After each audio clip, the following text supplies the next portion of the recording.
नमस्कार दोस्तों, अगर आपको भी हिंदी व्याकरण में समास को पहचानने में कंफ्यूजन रहता है तो यह वीडियो आपके लिए ही है, क्योंकि आज हम समास को लंबी चौड़ी परिभाषाओं से नहीं बल्कि सिर्फ 2 सेकंड वाली शॉर्ट ट्रिक से समझेंगे।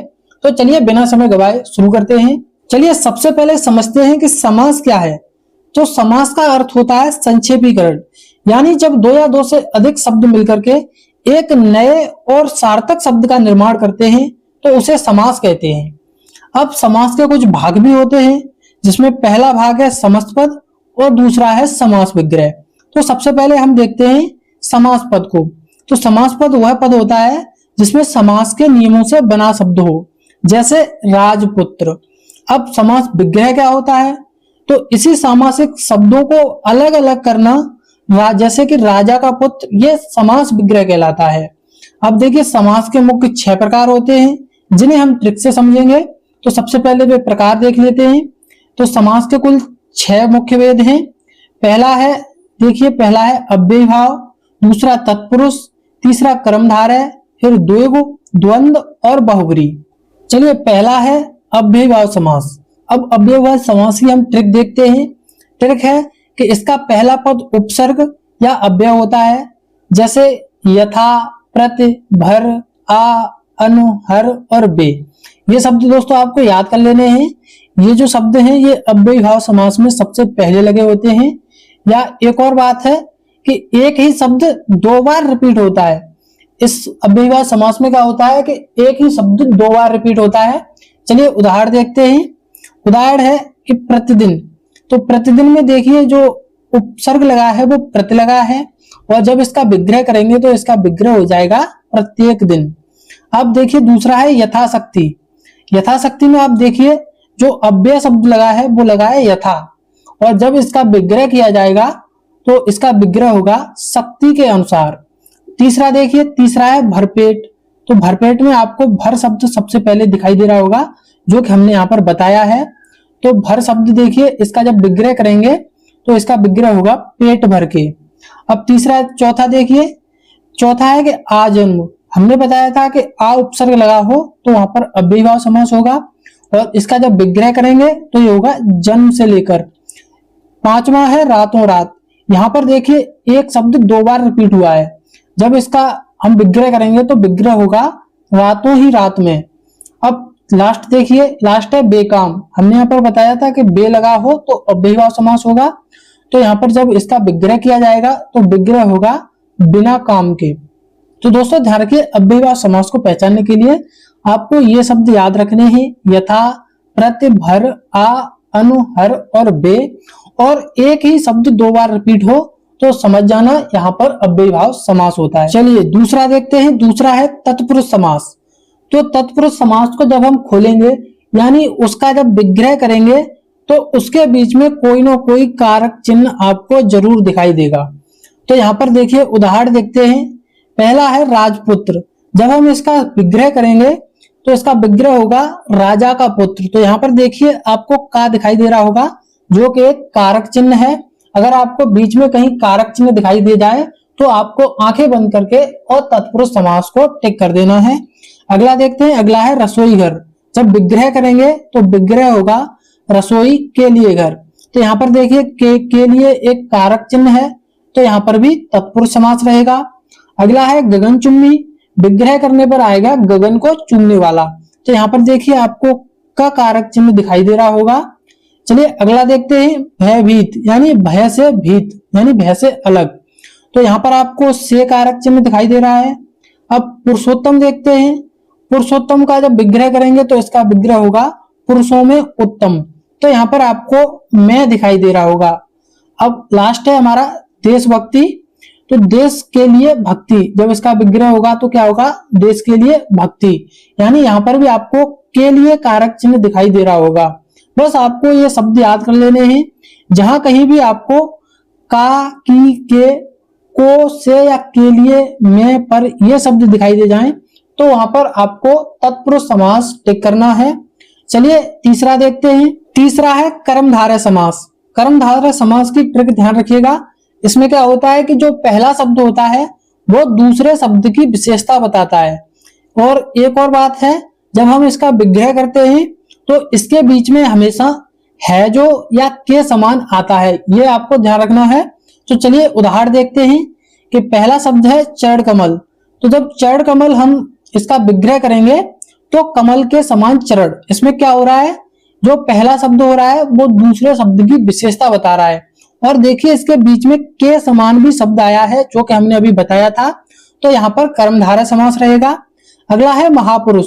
जब महापुरुष का हम समास विग्रह करेंगे तो इसका विग्रह होगा महान है जो पुरुष। तो देखिए यहाँ पर आपको है जो दिखाई दे रहा होगा। चलिए अगला है कि मृगनयन, यानी विग्रह करने पर आएगा मृग के समान नयन। तो जो मृग के समान नयन है तो इसमें आपको के समान दिखाई दे रहा है, तो यहाँ पर कर्मधारय समास होगा। चलिए नेक्स्ट है कि नील कमल। तो नील कमल में इसका जब विग्रह किया जाएगा तो वो होगा नीला है जो कमल। तो यहाँ पर देखिए, यहाँ पर पहला शब्द है वो दूसरे शब्द की विशेषता भी बता रहा है और बीच में है जो शब्द भी आ रहा है, तो यहाँ पर भी कर्मधारय रहेगा। चलिए नेक्स्ट है चंद्रमुख, यानी चंद्रमा के समान मुख। यानी यहाँ पर पहला शब्द होता है वो दूसरे शब्द की विशेषता बताता है और विग्रह करने पर बीच में है जो या के समान ये शब्द आते हैं, हमेशा ध्यान रखिए, ये कर्मधारय समास की ट्रिक है। चलिए लास्ट है हमारा कि महात्मा, यानी महान है जो आत्मा। तो यहाँ पर आत्मा की विशेषता बताई जा रही है और बीच में है जो शब्द भी आ गया है, तो यहाँ पर भी कर्मधारय समास होगा। चौथा है द्विग समास। दोस्तों आप देखिए इसके तो नाम में ही द्वि छुपा है, द्वि यानी दो। तो इसकी ट्रिक है कि पहला पद हमेशा संख्या यानी नंबर होता है और यह किसी समूह या समाहार को दर्शाता है। चलिए उदाहरण देखते हैं कि पहला है चौराहा।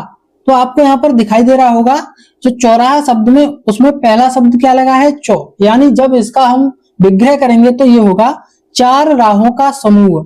यानी यहाँ पर हमें चार दिखाई दे रहा है, तो हमें आंखें बंद करके द्विग समास यहाँ पर टिक करना है। अगला देखते हैं कि त्रिफला, यानी तिर का अर्थ क्या होता है, तीन, यानी तीन संख्या है, यानी तीन फलों का समाहार। चलिए तीसरा देखते हैं कि नवरत्न। नवरत्न का जब हम विग्रह करेंगे तो क्या होगा, नौ रत्नों का समूह। यानी पहला शब्द क्या है, संख्यावाची है, तो जहां कहीं भी आपको संख्यावाची शब्द पहला दिखे वहां पर द्विग समास होगा। यहाँ पर देखिए पंचवटी, पंचवटी में कितनी संख्या है, 5। सप्ताह देखिए, सप्ताह में कितनी है, 7। ऐसे ही त्रिकोण, त्रिकोण में कितनी है, 3।